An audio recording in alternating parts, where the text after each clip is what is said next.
Hey everybody, great to see you again. We're almost back to winter time here at Arapahoe Basin. Very psyched to have you join us for another round of Sustainability Sundays this year. We know how popular these videos have become, and we're really thankful that so many of you find them insightful and get some information out of them.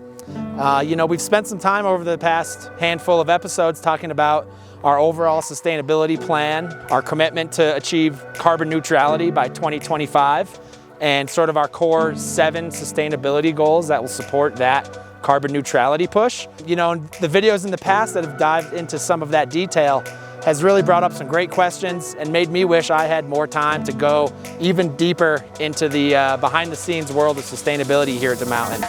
So, new year, new Melly. We're gonna try kind of a new approach to Sustainability Sundays this year, where roughly every month or so, we're gonna sort of have a broader theme and talk to you guys each week about the sustainability aspects of that portion of our business.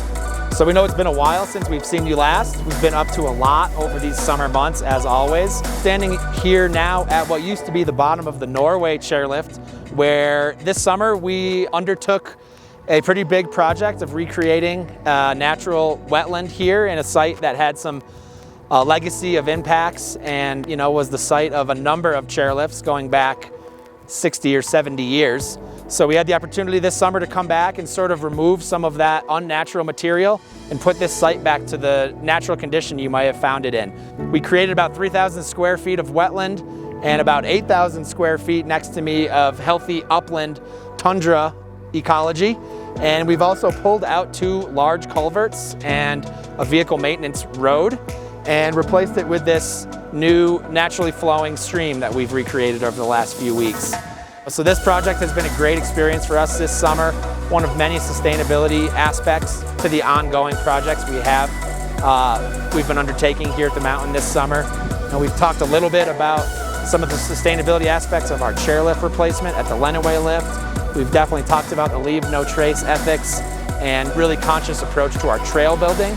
And this is one more sort of feather in that cap of our conservation and stewardship ethic here that we're really, really excited to have and very excited to talk about and show you folks. So this is just a taste of what's to come. Be sure you're joining in every week to hear a little bit about how we bake sustainability into everything that we do here. We know this time of year everybody's favorite subject is snowmaking, and when are we going to open? So next week we'll be back to talk about our snowmaking operation. See you then.